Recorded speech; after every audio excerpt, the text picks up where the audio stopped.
Hello hello hello everyone, কেমন আছো তোমরা সবাই? আশা করি সবাই খুব খারাপ আছো। আমিও খারাপ আছি, টেনশনে মরে যাচ্ছি। কারণ কি সবাই জানো, কারণ কারণ কি আগস্টের 31 তারিখে লাস্ট, এই যে আমি একটা কথা বলতেছি পাশ থেকে, এইটা ডিস্টার্বিং হয়ে গেল ব্যাপারটা। তো যেটা বলতেছিলাম, আগস্টের 31 তারিখের পর্যন্ত, লাস্ট পর্যন্ত হলো। Can you help me? फैनটা थोड़ा অফ करके हेल्प करोगे मुझे? Thank you.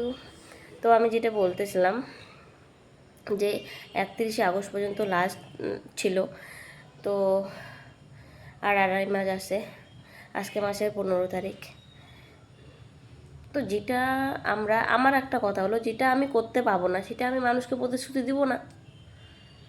আমি একটা মনে করো আমার কোনো ফ্রেন্ড বা কোনো কলিগ যেই হোক না কেন, যে আমার কাছে হেল্প, আমি প্রতিশ্রুতি করলাম, হ্যাঁ না রে টেনশন করিস না, তোকে আমি এই কাজটা করে দেবো, তুই টেনশন করিস না। তাহলে আমি আমি যদি ওই কাজটা ওকে করে দিতে নাই পারি, তাহলে আমি কেন কিছু না বলে প্রতিশ্রুতি দিব? কিন্তু আমরা এত কিছু মানে আশায় বাসে চাষা, সেই আশা করে আমরা পুরা নতুন সাম্রাজ্য নিয়ে আসলাম। কত প্রতিশ্রুতি যে সারা যোগ্যদের ফিরিয়ে দেবে, তারপরে যারা ফ্রেশার আছে তাদের 10 নম্বর বাতিল করে তাদেরকে রিক্রুটমেন্ট করাবে, তাদের জন্য তাদের সাথে কত মিছিল মিটিং সবাই করলো। কিন্তু এখন কোনো এসব বিষয়ে চিন্তাধারা নেই। সবই এখন সুপ্রিম কোর্টের অধীনে, সব সুপ্রিম কোর্ট যা বলবে তাই হবে, এরকম বলে। জানি না কি হবে। আমার আশা করি, মনে হয় মাঝে মাঝে মনে হয় যে প্যানেলটা না বাতিল হয়ে যায়। তো এই যে প্রতিশ্রুতিগুলা এখন ফিল আপ হচ্ছে না, এই জন্যে সবারই খারাপ লাগার কথা, সবারই খারাপ থাকার কথা। ওই জন্য আমি প্রথমেই বললাম আশা করি সবাই খারাপ আছো। না, আমিও খারাপ আছি, এভরিবডি মানে প্রত্যেকেই খারাপ আছে, তাই না? খারাপ থাকারই কথা, ভালো থাকার কথা না, না যে ভালো থাকবো সবাই। তো খুব খারাপ হচ্ছে আমাদের সাথে। আমরা কত আশা করেছিলাম, আমাদের লাইফের একটা যুগ, আমরা আমরা 12 বছর, আমাদের 15 বছর হয়ে গেল, কোনো এসএসসি ফেসএসসি নেই, আমাদের জীবনটাই শেষ হয়ে গেলো। আর কি, মানুষ বাঁচে কতদিন? 60 বছর গড় আয়ু। তার মধ্যে তো যে আমাদের যে সেজনে মানে যারা বেকার আছি তাদের, আমি মানুষটা একটা ভিডিও বানাচ্ছি, তো ভিডিওর মধ্যে কি বানাচ্ছ? হ্যাঁ, ছাড়ো।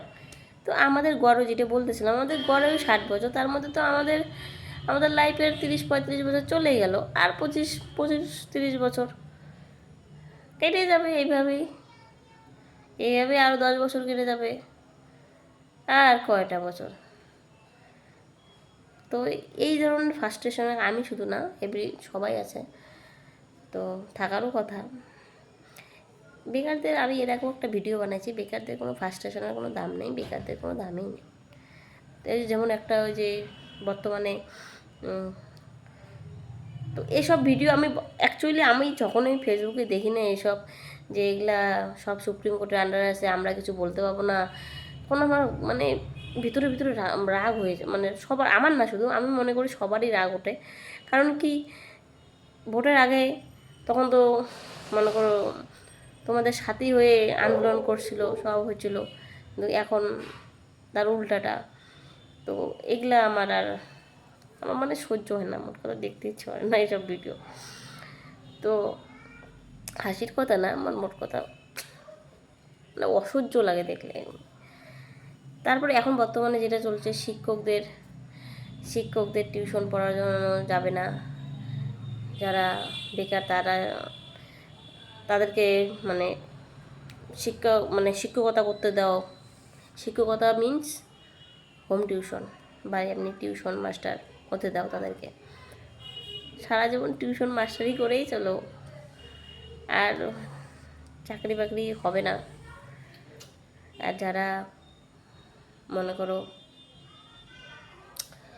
মাস্টার মানুষ, তারা তো কি বলবো, আর এসব নিয়ে কিছু বলার নাই। তো আর কি বলি,